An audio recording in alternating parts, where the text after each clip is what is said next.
we was at the Trump Tower yesterday. Then, and then, folks, hello, hello, hello.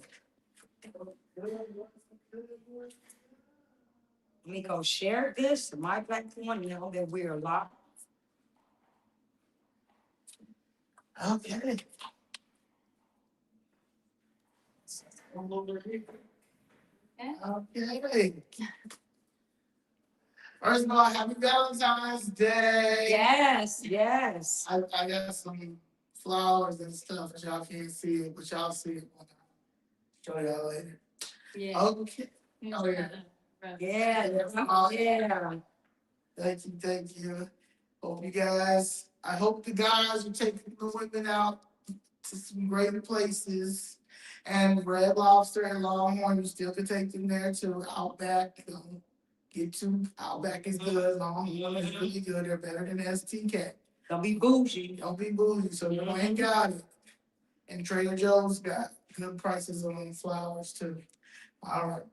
Today, on this Valentine's Day, we're sitting down with a woman running for United States Senate who says she's not just another politician. She's a courtroom-tested attorney who has taken on corporate monopolies, recovered billions for working Americans, and now wants to bring that fight to Washington. She's a mother of four, a Harvard Law graduate, a Southside Chicago resident, and a constitutional conservative who says Illinois deserves safer streets, lower taxes, and real accountability.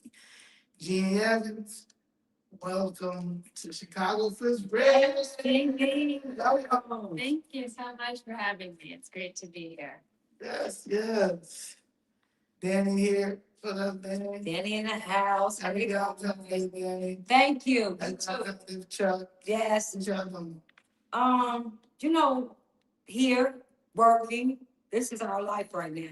Working, educating the people, because we need Chicago and Illinois to flip red and wake up real soon. So I really don't have time to enjoy my life. I enjoy my life after all of this. I'm doing this for you all. I just want to say that it's pretty cool. Your office is right near my house. Like, it's a few blocks away at 55th and University. And my daughter went to Kenwood High School. It was right middle school and high school, which is like a block away. Yeah, so we have someone who lives here, okay? Not someone who lives somewhere way. They don't understand what's happening in the community. So that's a plus. We love that. Yeah, a real plus. Yes. Born and raised. Mm-hmm. So you describe yourself as a mother, wife, and winning attorney. Beyond the resume, who is Jeannie Evans at core? Sure. So I think I'll start because I'm a mom. I want to talk about that, but I kind of also want to talk about being a daughter. So I was blessed with wonderful parents. My parents, I grew up in a Christian home. My dad loved the American, well, both of my parents, but they loved the American Constitution, our democracy, and taught me to love our country and to want to protect the freedoms that we have. So my dad read me as a child from the Federalist Papers and books like Democracy in America by de Tocqueville, and really instilled in me a love for the values that our country was founded on. And then my husband and I have raised our family in Chicago. We're active in our Christian church community. Our church is a few blocks away. Okay. And on University between 53rd and 52nd. So they've attended Chicago Public Schools, and we love it here. I love having the lake nearby, but we have seen the devastating impact of crime in our community. So I have close friends who have lost loved ones to crime, and particularly one really good friend and her husband. Well, both of them are my friends, and who lost their son to violent crime in their neighborhood. And I feel for them, and I feel for others in my church community. And I'm committed to working to make our communities safer. And part of that, I think, will be to work with law enforcement so that we can get more police on the street, more resources to make our communities safer. So it's good because you seen what Chicago was and what it has become. So that's good because a lot of people don't understand what's going on in the community or Chicago. And they want to tell you about Chicago. They don't understand what's of Chicago and the culture of Chicago. But when you are born and raised here, especially in the heart of Chicago, you understand what it was, what it can be, and what it is now. So that's good. I'm glad you have that. We are familiar with that with each other. Yeah, and I'll just say, yeah, I've raised my family. I was actually born in California, but we moved here when my husband started his career at University of Chicago. So all four of our kids we've raised here. Okay. Um, since you've been here for over 2 decades, how has that shaped your political view towards the worldview and just right now, the state that we're in? One of the things I love about Chicago is the diversity that we have people from lots of different backgrounds together in one place. So I think I've learned a lot from people of different backgrounds, and I love that. So I think that's influenced me. I think I've also, in terms of political worldview, I think it's only strengthened me in my conservative principles that really we need to promote free enterprise and free markets and reducing the size of government so that businesses can thrive and people can thrive and get jobs and support themselves. Okay. Did you touch on when you were talking about the gun violence? You touch on your brother.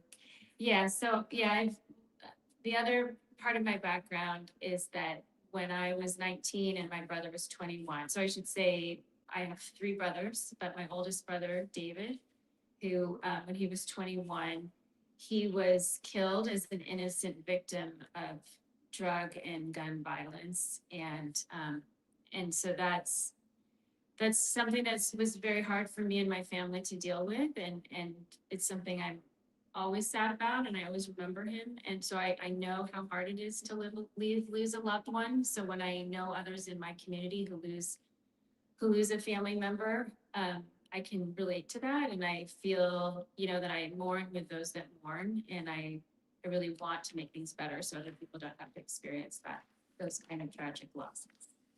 So, with that being said, okay, so you're running for U.S. Senate, right? Yeah. Someone wants to know, are you against the Second Amendment? No, I am for the Second Amendment, so I believe in the importance of the Second Amendment of gun rights. Yes. Okay, so you heard that, guys. You Yeah. heard that.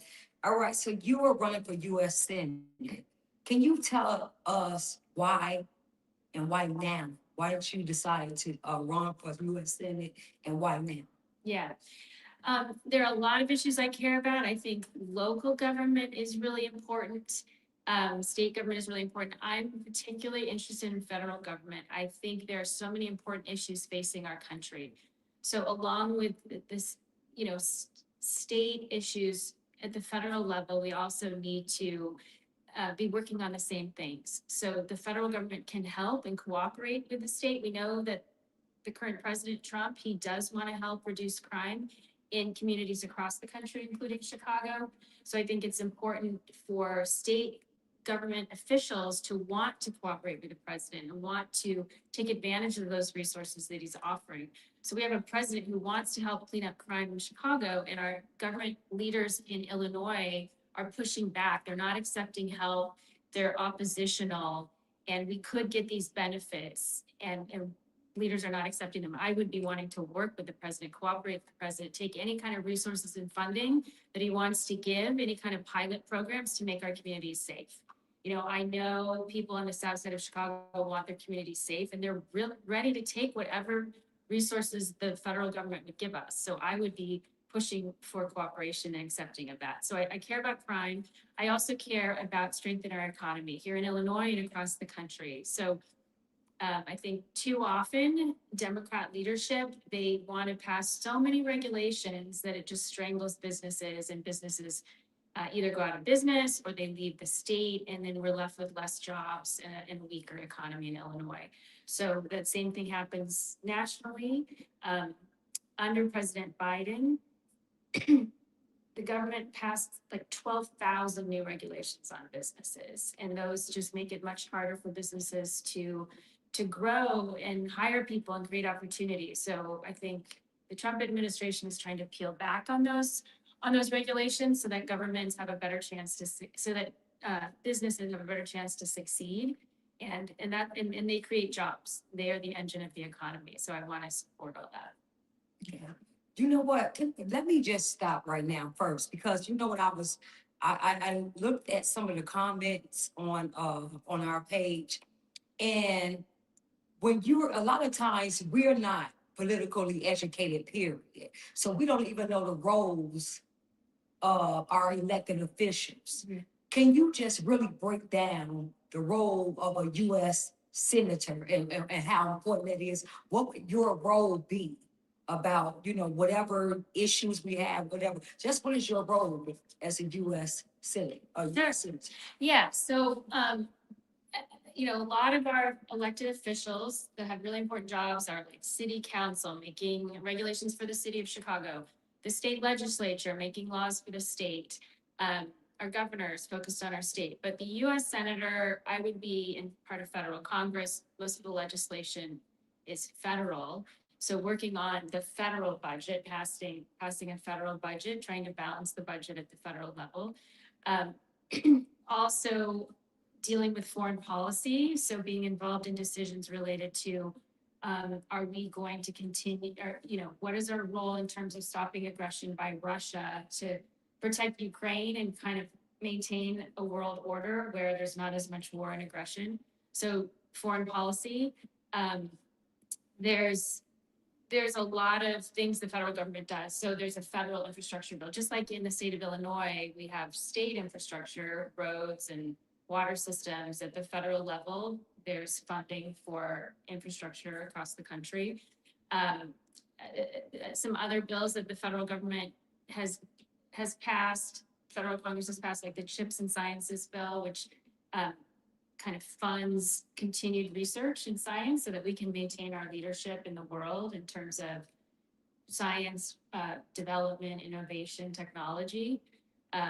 So there's a lot of bills at the federal level, which affect the whole country, but also some of those things help with state efforts. So there is funding. So like the state of Illinois can get federal dollars to help with policing. They could get grants. If they wanted to try some experimental pilot program to reduce crime, there's probably federal funds available. So you would be Yeah. responsible for those things. Yeah. Right? Trying to get that. Yeah. Okay. Yeah, so I could try to work on that. Mhm. And there are other states who have gotten funding to try different kinds of policing programs. There's also, if you cooperate with the federal government, there's often programs you can do and get funding for. So those are some of the things that I would be working on. And if you want to later now, I can talk a little bit about foreign policy issues. Okay, that's good. Oh, that's good. Mhm. Yeah, because we don't know the roles of, we don't know the roles of our city councilmen, our aldermen, your mayor, your governor. Clearly, yeah, because they don't understand. What separates you from other Republicans in the race? I really believe that I am the candidate who could win the general election. So I think there are a few candidates who do have conservative priorities, who want to reduce the size of government, who want to reduce crime, and who want to lower prices. An important issue to voters right now is the cost of living. People are struggling and not able to afford housing, healthcare, their electric bill. And so a lot of the candidates in this race are talking about wanting to reduce those prices. I would say I'm the most qualified based on my experience to actually do that. So a lot of people can talk about it, but my career has been as a lawyer, in particular an antitrust lawyer. So what I do is sue companies for price fixing. When large companies agree with each other to raise prices, that's illegal. I sue them for violating the antitrust laws. Those lawsuits cause them to to kind of break up monopolies and to start competing with each other, and that competition brings down prices. So I'm always trying to bring down prices for consumers. That's my work, and I've been very successful. So I'm one of the top plaintiff law firms in the country that sues companies for antitrust violations, and we have recovered billions of dollars from consumers. So we've been very successful in breaking up monopolies, bringing down prices, and restoring market competition. So when we talk about high prices, some of the problems are there's not enough competition. So we need to promote competition. And there's also so many regulations that kind of drive up costs. So I'll talk a little bit about the regulations. So let me just give you an example. Okay.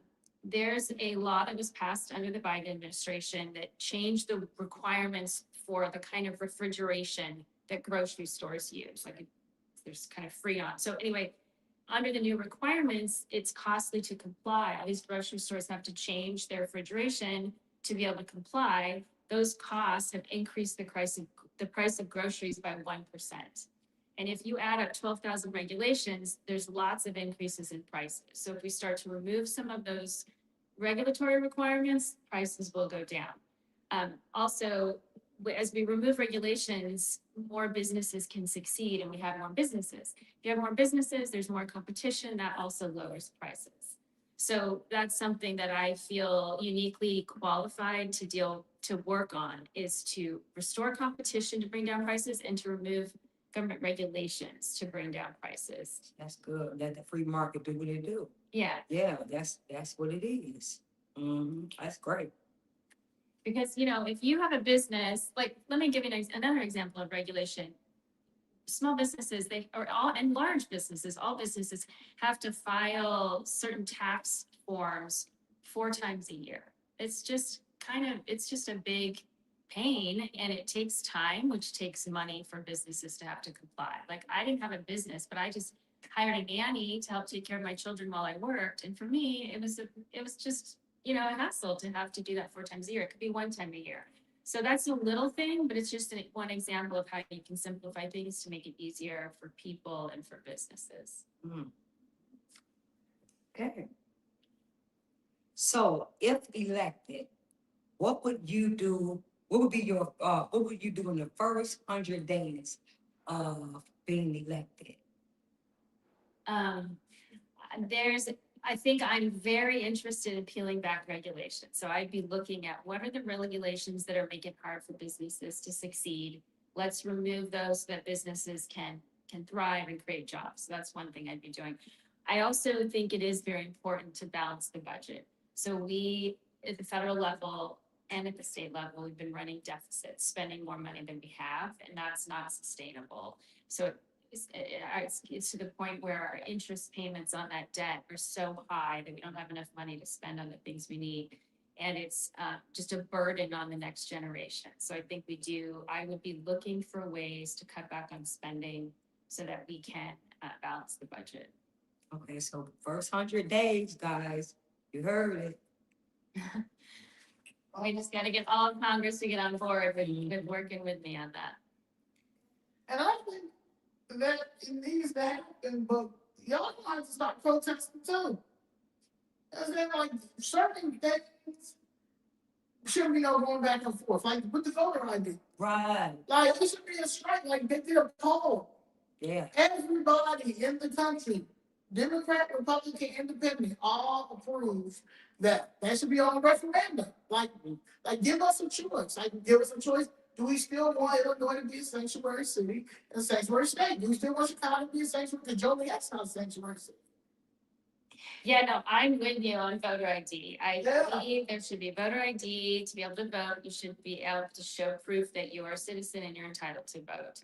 So I'm with you on that. And you're right. I think the polling data I've seen is that across the country, it's over 85%. Right. It's like something like 95% among Republicans and around 70% 70% Democrats. So there's bipartisan support for that. So Congress should be able to get that done.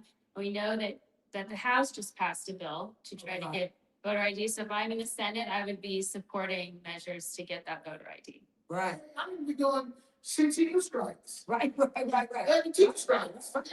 So things like that. Yeah. And you have the majority of the people who want that, the same And we thing. voted for Yes. ICE to be here. We voted for ICE. Like, yeah, we should be there. We should be protesting. Yeah. Like Republican, the Congress, the Senate, yeah, the administration. Mhm. Okay, y'all want to play this protest game, strike game? We'll play strike game. Mhm. Yeah, we gotta get tough. Yeah, we gotta get Yeah, tough. we gotta get tough. Yeah, and I think you guys are talking about how the Democrat policies have not served people on the south At side all. of Chicago. And a couple examples of that, I would say, because I'm Republican and I live in an area like you do where most people are Democrat. People ask me, why are you Republican? And they think it's because we don't care about people. We do. We care about people and we believe that conservative policies are the way to help people. So, for example, with education, the Democrat Party has been supporting the CTU. Exactly. And it's more helping teachers with their, their negotiations in terms of salary, but they're not focused on educating kids. So we have kids graduating and they don't have the skills to get a job or to do well in college and to be reading at grade level. So we need to be focused on teaching kids so that they can read at grade level by the time they finish first, second, or third grade. And there are some red states that have accomplished that. So Sure. recently, Mississippi, Louisiana, Alabama have done some really innovative programs to make sure that by the time kids finish third grade, they can read. We should be doing that in And Illinois. we definitely should. And we paid that much money per student, 30,000. So we pay the most here. There's no way. The amount of money we pay per student, 30,000, our kids should be fluent with everything, reading, math, English. They should be, it's a no-brainer. Yeah. So, but like you said, it's the policies. It's the Democratic policies. And then you have CTU and we have no school choice. And even President Trump implemented, wasn't it in the big beautiful bill that if you want to homeschool, don't you get like a $10,000 credit if you want to, I believe that is. And There is a proposal to allow for some school choice, and I think Pritzker has the ability to not accept it. So there's free money available yeah, there. it's self People have credit for school choice, and if And also, you gotta steal it. and all he has to do is let it happen. He doesn't have to pay anything. He just has to not, he just has to agree to let it happen. Yeah. Not doing that. So we need to educate our kids. We need to follow these models. There are programs that are working to teach kids to read. We're not doing it in Chicago Right. and other places in Illinois. Because I will be representing all of Illinois. I care about Chicago because I live here, but these same issues are across the state. And I've been visiting people and campaigning all over the state of Illinois, and they raise similar issues. We need to educate the kids and not just be about teachers' unions and passing kids along to the next grade when they haven't met the requirements. Right. That's good. Do you support cutting federal taxes across the board? I would take a more targeted approach. So I would try to look for the places where the taxes are having bad effects and creating bad incentives and take them one by one. But, in general, we need to reduce taxes overall. But I would want it, I favor a little more surgical approach, like looking at them one by one. Like some type of reform? Yeah, I mean, and not adding more taxes, like in Illinois, we have Mayor Brandon Johnson talking about imposing a head tax. So this is an example of a really bad idea. If you have a head tax per employee, it creates a disincentive to hire more employees. And it's more of an incentive to start automating and using technology rather than workers. We actually want to encourage employers to hire workers and reward them for hiring workers, not punish them through a head tax. Right. You're absolutely right. I was just listening to on the way here where and I think they tried here unrealized capital gain or unrealized, they trying to tax you on unrealized gain. So in California, they're trying that and all the billionaires are leaving. And they're talking, Gavin Newsom, they're going in on him about that, and he's trying to run for president. So Yeah. he's getting a bad, they out here, they're just tarnishing him. But that's what they tried to do. I remember that. Remember they talked about unrealized capital gain, whereas you don't even know what your property may be worth, but they just gonna tax you what they think it may be worth. And I believe they tried that here, Brandon Johnson. I remember they were talking about that.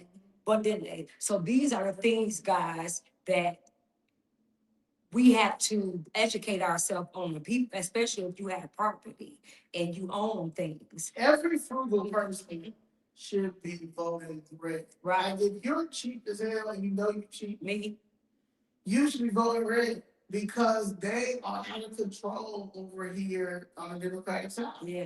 All There's these no, things. they don't care, so.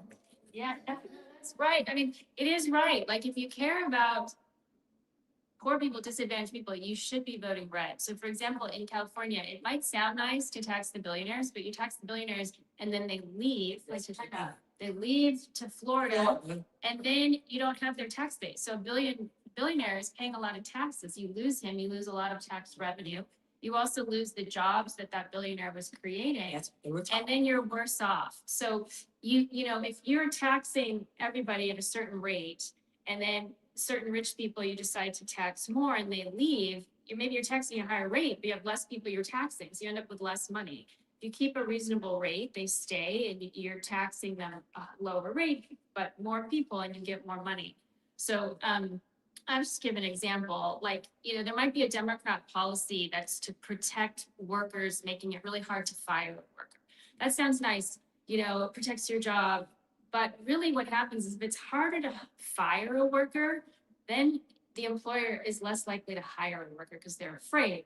If I hire this person and he does a terrible job, I'm not gonna be able to fire him. So I don't want to hire him. I don't want to hire him. Squad. Yeah, Right. because It's scared to yeah, because if there's some new business opportunity and a business wants to try to go for it and they have to hire a bunch of people really quickly to pursue it, and then it fails, you have to be able to fire everybody. And if you can't fire everyone, you're not going to hire them. And so you're never going to pursue that opportunity. So if it's easy to fire, then it's much easier to hire. More people are going to get hired. You can't get fired here easily. Yeah, you can't. Because it's an at-will state. We were talking about this. Like, So if it's an at-will state, then we need to get these at-will policies, and that's voting Republican. Yeah, so that was just one of the things we wanted to talk. I mean, when she said about, because Brandon Johnson keep pushing that head tax on every platform. That's what he's talking about, the head tax. And we need to let you all know it's no good for, you think your property taxes went up. You think they're nickel and diming you with taxes. Wait till these people leave. The rest of the business that we do have, wait till they leave. Then we really going to be paying these taxes. We're going to be like, I can't think about the trolls. Yeah, Like honestly, We are. We're the bankruptcy. Yeah, the homelessness is gonna be us. How to get this money? Yeah. Y'all want to sue a lot. Yeah, so when she said that head tax, that's very important, guys. So that was we just had to elaborate on that because he's steady trying to push that, and all these aldermen down here steady trying to push that. Yeah, and if you talk about taxes like property taxes, under Democrat leadership in Illinois, we have the highest property taxes in the country. So average taxes in other states are around 1% property tax. In Illinois, we have 2%. It's a big difference when it adds up to the amount, of your property. So we need a Republican voice to come in and push back against that. We have we have Democrat governor, Democrats in control of the state house and control of the state senate. And I would be in the U.S. Senate, but there's still some influence and advocacy that you can appeal to as an elected leader in Illinois. And we have these same issues at the federal level. We need to support the president in trying to reduce taxes at the federal level as well. All right. Do you feel that paid off homeowners should be free from property tax? It would be nice. I think that there do need to be some property taxes to pay. I mean, they're traditionally used to pay for services that all property owners use, like roads and different kinds of infrastructure, policing. So I think we need some, but we need to reduce them so they're more manageable. They're too high. What about a cap? Because a cap on the property taxes. Do you support that? I would support that, yeah. Okay, okay. Um, you support law enforcement, but also reform. What reforms are necessary? Yeah, okay, so I'll kind of put that in two categories. So for policing, I think one thing we need is more police on the streets. So there is data to show that when you have more police on the street, crime goes down. You don't even need to have more arrests. I mean, usually the crime goes down and there are not even more arrests. It's just having police on the streets, less crimes are committed. So it actually helps dissuade people from ever committing a crime. So we need more police on the streets and that will reduce crime. Also, police need to have the resources. They need more, they need the funds to update their computers, their cars, like having enough funding for DNA testing so that they can actually solve crimes more timely, because a lot of crimes are not getting solved. So there's not enough budget for them. And so they're not able to solve the crime. So I'm in favor of supporting law enforcement on all of those things. Okay, so you support law enforcement, but what about reform? Okay. Do you believe what reforms are necessary if you believe that we do need some? In terms of bringing down crime? Well, yeah, or and just reform shit that, no, I'm talking about, like, so we know you support law enforcement, but what about police reform? Do you think there's anything that we can do for us on the police part to reform them, maybe educate them more, on, dealing with community or the people? But I'm just saying. Yeah, so I support the community efforts and any kind of training to de-escalate the situation. Right. We don't want police to make things worse. So I think they're in very difficult situations. We have to respect the police and support them and treat them with respect, so that I think government leaders need to treat police with respect so that they are respected by citizens and they're obeyed.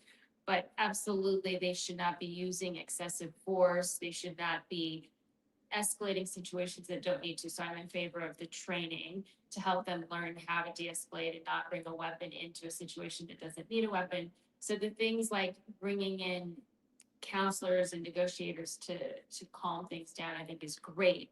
But you also do need someone there who will have a weapon when a weapon is needed. So so I'm for more education and training.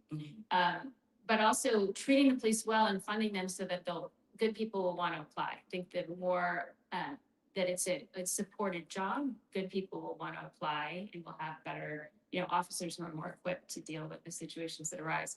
So there's that. I also want to talk a little bit about reform in terms of prison reform. So I'm sure we all, living here, we probably all have friends or family members who are in the system. Like I have dear friends who have been in jail or prison and out or are in now. Like I have a good friend who's in prison now, and I care about them as well. So I feel that it's important to, when someone's in prison, to give resources to help them learn a job, like prepare for a job. So whether it's education to prepare for college or a skilled trade or something that they can be learning in prison, so when they get out, they have a way to support themselves and try to live on the outside without having to commit another crime. And I think mandatory job, you gotta give them a job when they come in. Like, you cannot have, like I'm from New York, and one of my nephew-in-law, he was locked up for 25 years. He got his master's, but they made sure he had a job coming out, and he still has that job. Trade. It has to be something that, and with like a job corps for them, right? And a job corps for them, so they have housing. They should have to think about anything. So that I think that's a reform as well. Like I think they have to do that, because I can do get all the degrees. I know people right now that got degrees, no criminal records, can't find out. No, it's true. So imagine a person with a degree and a criminal record. So it has to be like something with the corporations, a corporation pipeline, with the jails and getting this stuff, and they have like a division just for that, but it's something has to happen too, because the crime is gonna continue to happen if they don't have stability knowing when they're gonna come home. Yeah. Some have kids, a lot of stuff, they turn their life around and decide, I ain't gonna like anything. So we gotta have that part. Because it's hard for them to get a job. So you have to make sure they're able to work and take care of themselves. Because if they don't, they're gonna go right back to a life of crime. So that's very important. I think we need to really consider that. Because that's why you have repeat offenders, because some people try and it's just too hard. So they just say, hey, I'm gonna go back to robbing people. At least I know I can get my money right there. So yeah, that's very important that we be. That's why we're Yeah. against the system. Mm. Because it was that, we're about to start going back to jail. Yeah. So So like, you know what I'm saying? So yeah, I think. Yeah, I totally agree with you. We should be helping, and there should be system in place to help people prepare and be ready to have a job when they get out, right. and some support when they get out. So I've seen too many people, and I also have a brother, a different brother who struggles with mental illness and drug and alcohol addiction. And so if he's, he might end up on the streets. But if he's in jail, it's a time he can get sober. And so there's a lot of people, once they're in jail or prison, at least if they're in there for long enough, like a few months, they're finally sober and they want a better life. Right. It's hard when you're addicted to change your life, but if you are locked up for a few months and you get sober, a lot of people do want to make good decisions. They do want to fix their life, and they have this great opportunity because they're sober. But often they're released at like 2 a.m. with no money and no plan. And so what do? They end up getting a hold of alcohol or drugs out of the streets at 2 a.m. And it was just a waste of all that time in jail. So we need to, if we're holding them for that time, we need to take advantage of that time when they're sober and help them start working for a goal and help them transition on the outside. That's it. Release them at a reasonable time That's with right. somebody there to get them. There should be alerts to like family members or friends who can help them. And there should be a plan. Or have somewhere like a halfway home for them too, and see with the money. I know we going here, but this is very important. So I just really want to say this. Because all the money they spending with these nonprofit organizations and these churches who don't do nothing, those money could go to organizations that when they come out these prisons and jails, they can go right into them and they can work with Amazon. I believe Amazon had a program where they were hiring people who had records, and if they had drugs in their system, weed, they'd get 2 weeks or something to get clean in order. So, programs like that. Yeah. So it really can help the people, and you can have job placement with companies who know you're a felon or know you have a record, and they're Yeah. willing to hire you, even if it's in a factory or things like that. So I think that's very important. That's where the resources should be, going to. Some of it should be going to. Yeah. Yeah, and it's the right thing to do because we care about people, but it actually would not cost money, because if people reoffend and end back in jail, housing people in jail is very expensive. So if you spend the money to help them adapt to the outside, then it's going to cost a little bit of money up front, but then you're not going to have to spend the future expense of them being back in prison. And so you'll actually come out ahead. Yeah. Do you, Chicago, as you know, Chicago continues to struggle with violent crime. What federal roles should exist in restoring public safety?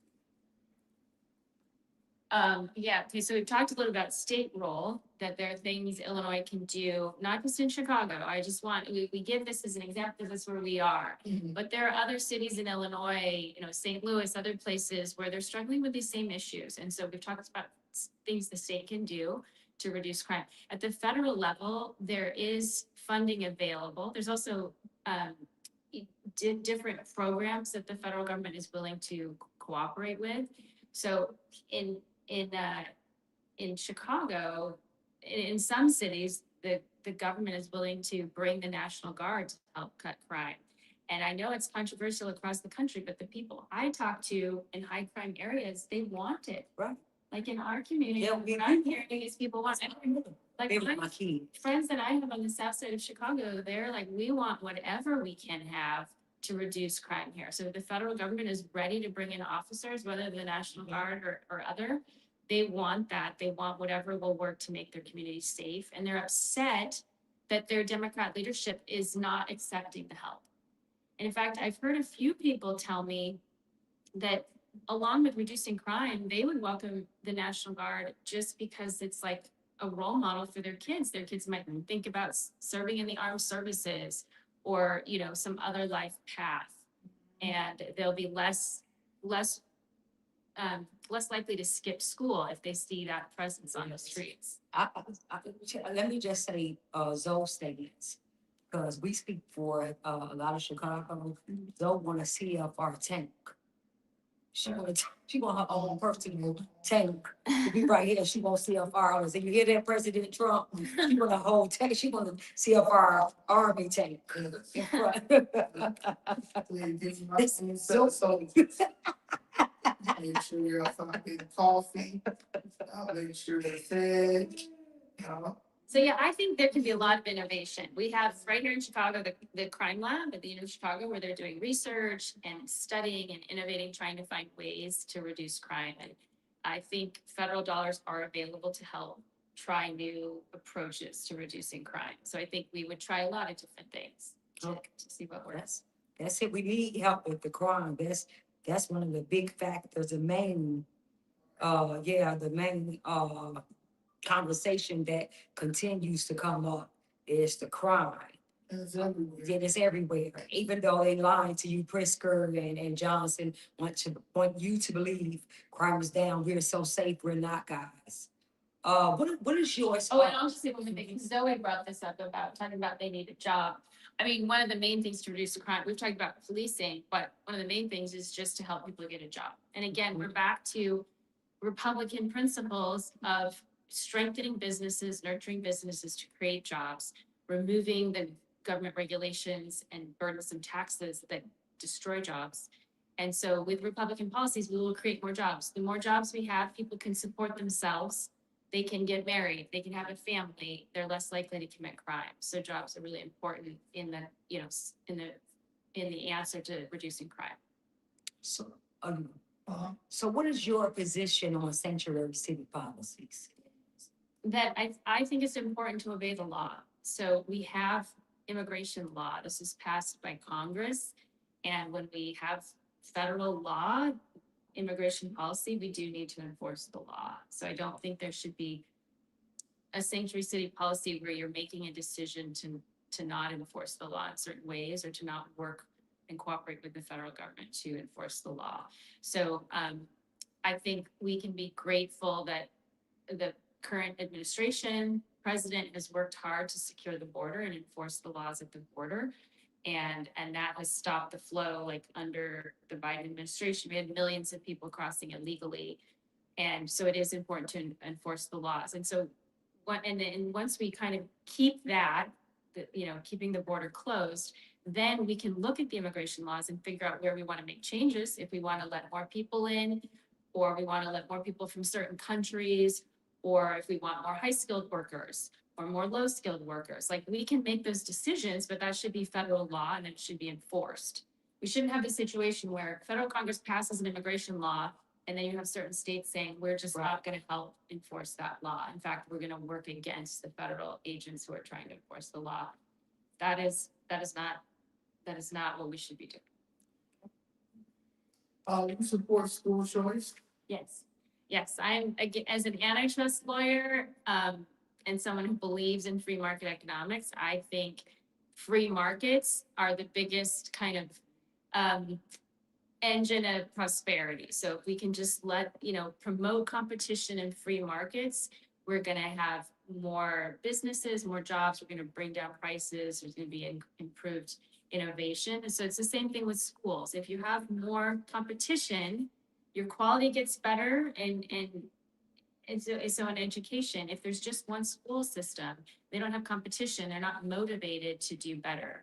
But if a parent had options, right, where to send their kids to school, those schools have to try harder to get that kid. Mhm. They have to do the things that will actually educate the kids. So I'm for school choice because parents should have the right to choose where their kids go to school.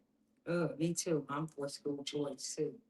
Because like you said, when they know that they have to compete, then they'll try to do their job and hire people who care about kids' education.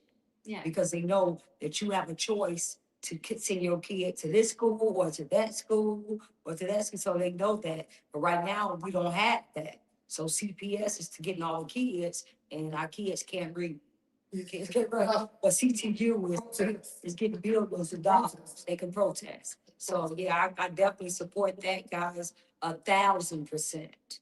yeah, and there's a lot of wealthy people who vote Democrat and say they're against school choice, but they really have school choice. They often send their kids to private schools. So there's a lot of wealthy people who send their kids to private schools and then they advocate against school choice, which is really unfair. They're the people in the public school system often don't have the choice to go to private schools. So we should be giving them whatever choice, choice within the public school system of different schools. And they should be able to spend their credit, on the school they want to go to. That's it. And it will entice people to want to work, because if they want their child to go to a certain school and the voucher only covers a certain part, Mhm. they will have to be responsible for the rest, right? Yeah. So if you want your child there, it's just like back in the day. Like my mom always said, my grandmother used to clean for the white people down, My brother too. right? Mhm. To pay for her to go to Catholic school. Mhm. We did, yeah, You yeah. see what I'm saying? Mhm. So it'll entice, if you want your child to get a good education, you're going to work. Yeah. If they did it back then, We did. and they had really no choice, as in a work choice. So they, you know what I'm saying? There was only a couple jobs they could choose from. So Mhm. we really do need to go back to that. No, we do. Yeah. We do. Because, and just to piggyback on that, uh, when I was, because CPS, it failed kids, period. We were just talking about me and Zoe, and it's another, young lady who was with us as well, she called her Red, and she's into the educational field. And that's what she's fighting right now, but when I was younger, I was a product of CPS. I had a speech problem, stuttering problem, I couldn't pronounce certain words, I still can't. Me and Zoe, we had to go syllable by syllable. And they knew that in public school.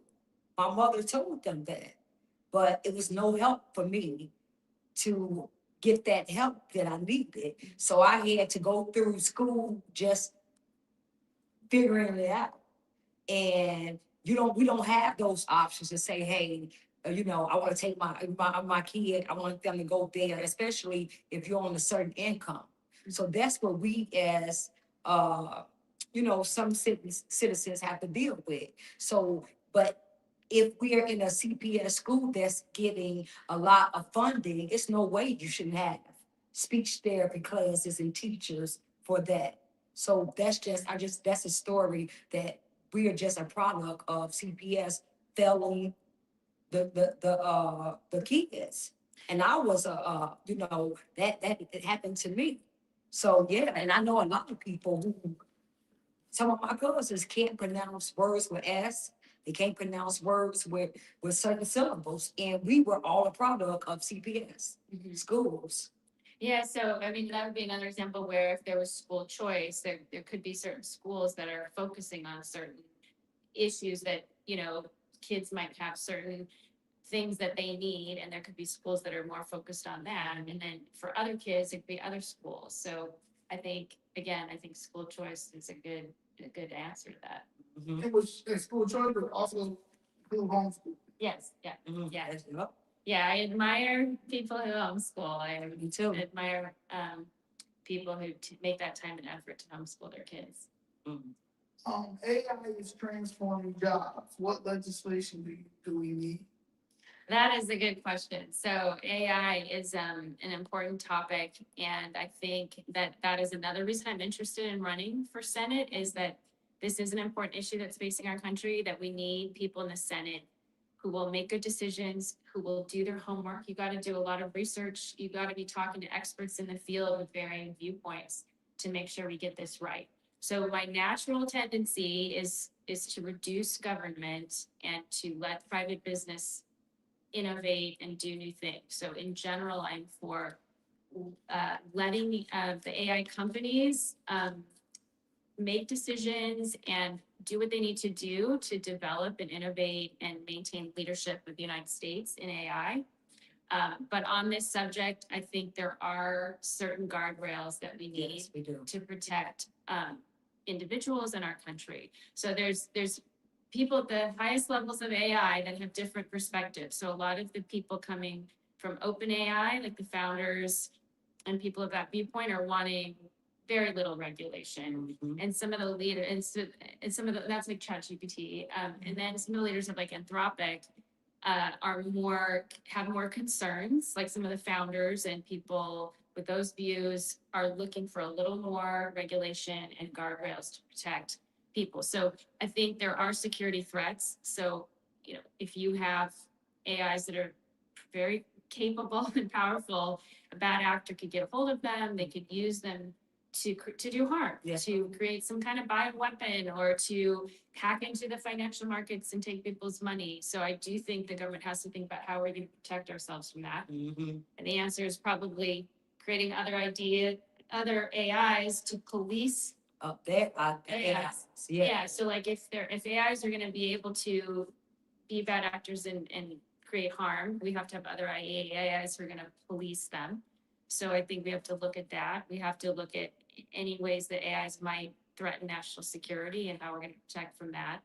And I also think we need to think about the future of work. So there are a lot of people who are visionary, like Elon Musk, who foresee a world where with AI, development of AI and robots, they're going to get to the point where robots are doing a lot of work that humans Yeah, used to that's do. right.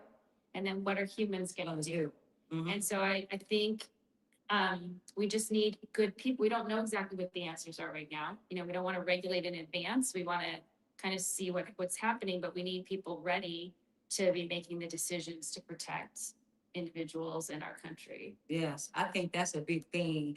I'm on the fence with that as well. I know we need AI because we have to compete with China and we have to compete with other countries who are, so they won't lead with AI and then they become the powerful.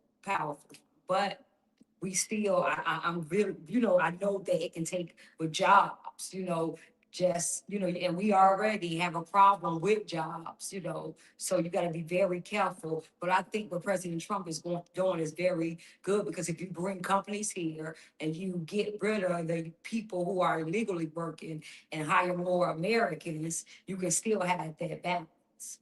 Americans in AI, I believe that. So, Yeah. yeah, I'm kind of, in the middle too with that as well. Yeah, I mean, I'm an optimist. I Yeah, believe yeah. things are gonna work out. I'm excited about the new innovation and what's gonna happen. I believe we always like through technology and innovation, we grow and things evolve.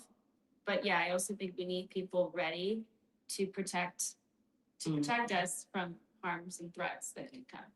Should Americans be compensated for the use of their personal data AI systems? Yes. It's hard to figure out exactly how to do that, but I believe they should. So for a couple different reasons. One, content creators, people creating content. So AI, the companies who have, the AI products are training it on a huge set of data that has been developed over time, that was developed through a lot of content creators. And so I think we need content creators to be able to get compensated, because if they're not, they're going to stop creating. And then the corpus of material that AI trains on is going to get worse. So we need to find ways to compensate content creators, but also for people's data. We talked about a world where maybe less people are working, and how are they going to earn money, but their data is being used to generate profit for big companies. So I do think we have to find ways to compensate people for their data. And I think it's evolving, but it's something we need to be working on. Because if you think about, the big Wild West, and these companies have been able to take this massive data and make profits, that's not necessarily fair. And they selling your data. Companies are selling. Yeah, so I think we do need to, I mean, I applaud innovation and people should make profits off of their work. So I'm pro-business, But I also think we have to find ways to let individuals share in that to the extent their data was used or their content. Okay, about national security, you taking on China-based tech companies in court. What should Americans understand about data security and China's influence? Yeah, so yeah, I have sued Chinese companies and the threat from China is real. So they are kind of trying to collect a lot of data of people all over the world. So they do have a huge surveillance program of people in their country. There's, you can imagine how many cameras there are in China, and there are different apps like WeChat where they're collecting everybody's data, but they're also doing that for people around the world. So in the United States, apps like TikTok and Temu shopping app and CapCut, like when you download those on your phone, they those companies, these Chinese companies can get access to a lot of private data that you might not expect. And so I think it is important to push back against that and to protect ourselves. So I think we do have to keep in mind the threat from China. So I'll just yeah, so I think we do have to be vigilant about that, but also just China as a power. I do support continuing to sell arms to Taiwan so that if China, tries to take over Taiwan, Taiwan has the tools to defend themselves. I think it is an important ally, an important democracy, and it kind of holds the line. So it's like part of the first island chain, which is one line of defense. We've got United States over here in Hawaii and the big ocean, and we've got Taiwan. And so I think we do want to hold the line. We don't want China to push further. There also, so much shipping happens through the South China Sea and the East China Sea. And Taiwan kind of helps allow that all to happen. And so we don't want further Chinese aggression. So I know, a lot of what we focus on in our daily lives is domestic, but part of the reason we're safe and secure and prosperous is because there's a world order where we don't have as much encroachment by China. So I think we do have to hold the line with China. Mhm. Do you support banning TikTok? Yes, I did support banning TikTok. So that ban was passed on a bipartisan basis. And I think there was good reason for it. And I think since the ban was passed, there have been deals and negotiations to make changes or to sell it to, yeah, so it's not, Yeah. so at least the data in the United States is not under control of China. And I'm not privy to all those discussions, or I haven't kept up on exactly the current status. So I think Congress and the president recognizes the threat from China, and it is something we have to take seriously. Because they censoring all our Oh, yeah, all of it. videos, all our information. Yeah, they're censoring us on TikTok like crazy. It's real bad. And it can be the same content, but just on the flip side, for the Democrats can say hate Trump, hate ICE, and hate this, and hate it's all pushed around. Soon as we just say facts or show facts, our videos are ineligible. My whole, and it's crazy because I can put the same video on my personal was real just back, like, I don't even know, it doesn't matter, because, yeah. Way too. And but our TikTok or our group, those are not, so it's weird. It's like we're messing with their algorithm. And saying like the truth is getting in there. It's getting in there regardless of whatever whatever they have that's blocking to make the algorithm make a shadow ban, because so many people are looking for us, looking for the truth, that it's messing with their algorithm. Yeah, so some videos are going, Chicago Plus Red go through, but on our main page, same videos in Elko. Huh. Yeah, this is it, and this is censorship. And I'm starting to see that on Facebook as well. Now that primaries are coming up, and when I'm talking about certain things, and these are facts, like we talk about Facebook, talk about something that happened, and yeah, they'll do that there. Your content is ineligible to be pushed out on Facebook, and it just happened around this time because it's primaries. So I'm noticing that as well. Yeah, that's, I haven't gone up on all of that. What I do know is that there is Chinese law that for any Chinese company, they have a legal requirement to share their data with the Chinese government and the Chinese Communist Party. So that's why the US government is trying to, and I don't know the current status, but that, to make it so that data is not available to the Chinese government, right. either through banning it or through sale to the US or a non-Chinese company. So when you all, when they talking about President Trump, it's a lot of things that you all don't know about what's happening in foreign in other countries. So stop talking on something. Don't let the fake news tell you that he's destroying relationships with our allies and what's happening over there in other countries. President Trump knows exactly what he's doing. And the current administration has continued to sell arms to Taiwan as part of that line of defense against China. Do you believe Americans today are more free or less free than they were 10 years ago? That's a good question. I guess what I'll start by saying is just that I care a lot about freedom. So I think one of the blessings of America is we're one of the most free countries on earth. And we believe strongly in freedom of speech. And I believe strongly in freedom of speech, freedom of thought, freedom of religion. And also I believe in free markets because that's part of freedom. If the government is providing everything, you lose freedom. Like if there's only one provider. So the more choice you have, the more freedom you have. I think the more government does, so in a market economy, like if you have, let's say you want to buy a phone, the more people making phones, the more choices you have. But these are private companies. You have a choice from private companies. But if there was only one provider of phone and it was the government, that's the only place you could get your phone, you just lose a lot of freedom. And not only would you lose the freedom to choose what kind of phone you want, and there wouldn't be as many options, but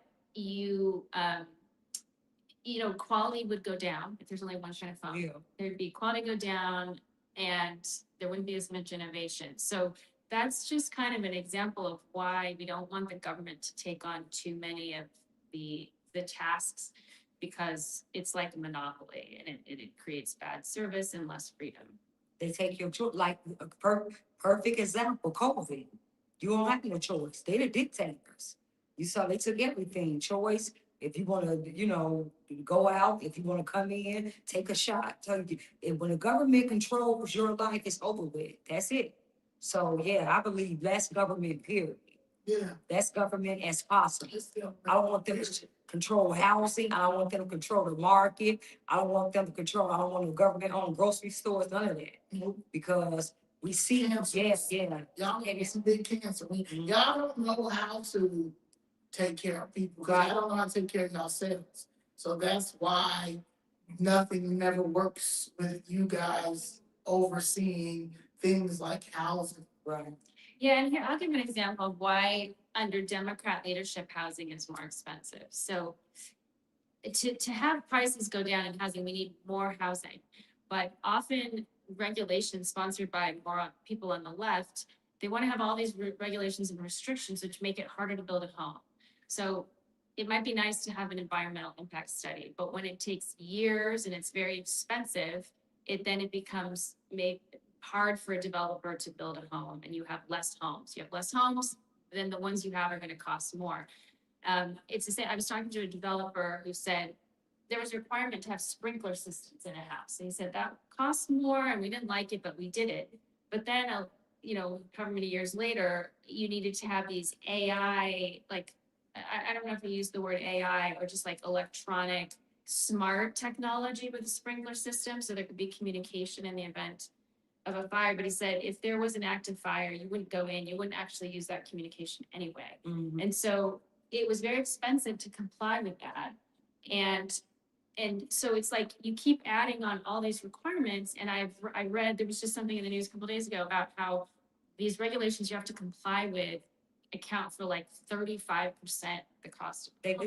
do. Mhm. And so it just makes housing more expensive and unaffordable. So there's a lot of things that might be nice to do, but you need a Republican in there You need to a, say we can't do it all. that's it. Yeah, we might want to have the smartest sprinklers, Mm-hmm. but if they cost, a significant amount and increase the price of a home, and now people can't even afford a home, you'd rather have a home without smart That's right. sprinklers. That's right. It- Paying taxes. Taxes don't pay for smart. Right. It's Right. a good job. Yeah, they have no clue how to, Yeah, these Democrats have no clue how to generate money and bring money in and stimulate an economy. They know how to spend your money, but they have no clue on how to save you money, how to save the taxpayer money. They just know how to tax you and make it hard for you to do anything, especially businesses. To even open up a business, and that business, that's where me and my husband ran into all the pitfalls and things just to open up a business. We didn't even get to the part of even the operational part. It was just, like you said, environmental. It was the build out. It was, make sure you had an architect and think all these tedious things. Before you know it, you're already $100,000 in before you can build anything just on permits yeah, and complying with regulations. And that was half of the money right there. You could have Right. just spent that 100,000 just on building. right. Yeah, and Right. that's exactly what happened. Yeah, because if someone buys the land and then they want to build, you have to pay taxes or interest on that Right. cost.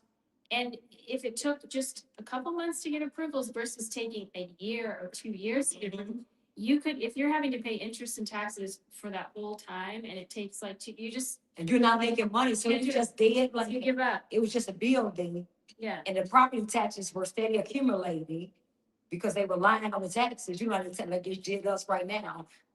300%, 200% of your taxes went up in a land that's not operational, so you're not getting no money on that. Yeah. So it just bills piling up, and you're not making no money off that. That's Yeah. Chicago. so they get it. Yeah, we get, They get it. we're business owners. We keep telling them. Yeah. Office. It's also justice activist. I am a business activist. Mhm. Okay, I'm an entrepreneur, and I'm fighting for small businesses that have been pushed out. Like, you can't. If you're a small business, the Democratic Party are small business killers. They SBK, y'all are small business killers. Mhm. Keep dealing with this. Yeah, like we were talking about, a friend just had to renew her license for her small business, and it went up from like a 200 to like $1,000. I told you all that.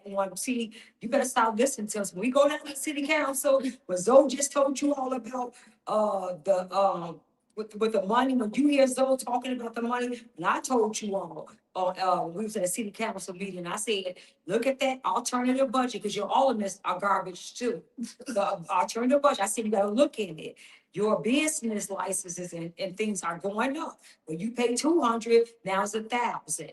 Driveway fees, if you got your 25 feet to 500 feet driveways and things, that went up. So they're going to continually nickel and dime you. It may not be a fast kill like Brendan Johnson want to do, but they're gonna slow kill you. You're all of it with the taxes. It is note to Michelle Conyers, what's her name? Melissa Conyers. Please, Yeah, to get the congressional seat. And she can't even look. She's a Chicago treasurer.